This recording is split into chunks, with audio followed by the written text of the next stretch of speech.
ما تفتحش. أنا غيرت الرقم السري، خليته على عيد ميلاد ولدي نوح، عشان اللي يعوز يفتحها يفتحها.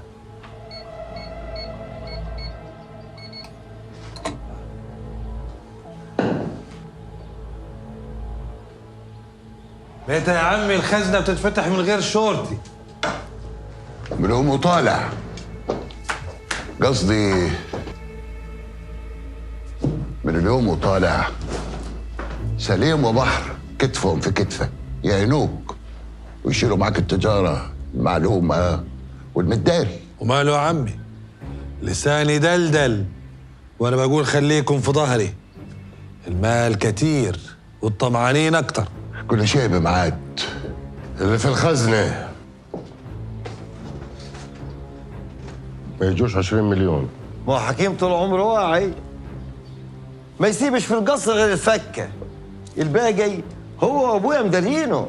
أنا لسه جايالي مقبرة في سوهاج طالبين 100 مليون. بس اللي فيها يستاهل يا عمي. اهو اصحاب المقبرة دي بيقولوا انه غراب دخل فيها، ولو غراب خلص في المقبرة دي واحنا على ظهر الدنيا يبقوا عليه العوض في هيبتنا. انا رأيي ان احنا ناخد المقبرة دي حتى لو بالغالي. لا لا لا، حكيم هيخلصها وبالرخيص كمان، ولو الفلوس ما نفعتش يدنا ما اتقطعتش. لا يا عمي، اللي ليه قرش هياخد قرشين بزيادة. أنا عداوة، أنا زارع سكتي كلها شوك، يبقى ندي الناس حقها، وبحق ربنا هي تسوى 200 مليون.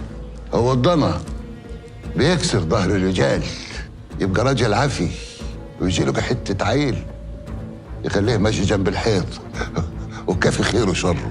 ايوه يا عمي، بزيادة أنا عداوة، عايز أربي ولدي ما أحكمش عليه باليتم. ما عدتش بطول أنا لفتحة الصدر دي. هات 50 مليون ومليك الصالح انا هخلصها بقطم الرقبة. حتى دي ما بقتش تنفع، عشان عداوتكم بتترد على كبيركم. كلكم في ذمتي، كلكم.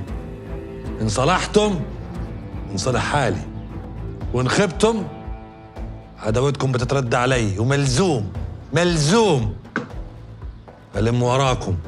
انا هنزل اراجع الدفاتر بتاعت حفني، اشوف عامل ايه في الاراضي والمزارع والمحاجر. الله يصلح حالك يا ولدي. ايوه كده، كتفك في كتف والد عمك كبيركم. ايوه.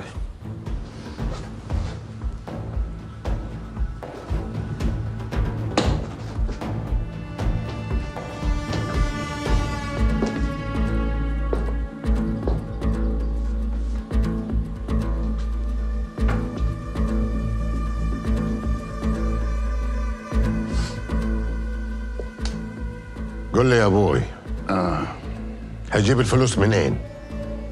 هديك واعي، الايام قلابه وصحتك في النازل. ملف السعد يا ولد التماسي، ما تخافش، حكيم مش هياكلكم سواء حس في القصر او راجد في القبر. بعد الشر عنك يا ابوي، ما تقوم لناش قومي من غيرك يا كبرنا. كبيركم حكيم مفيش غيره، المركب ام راسين تغرق.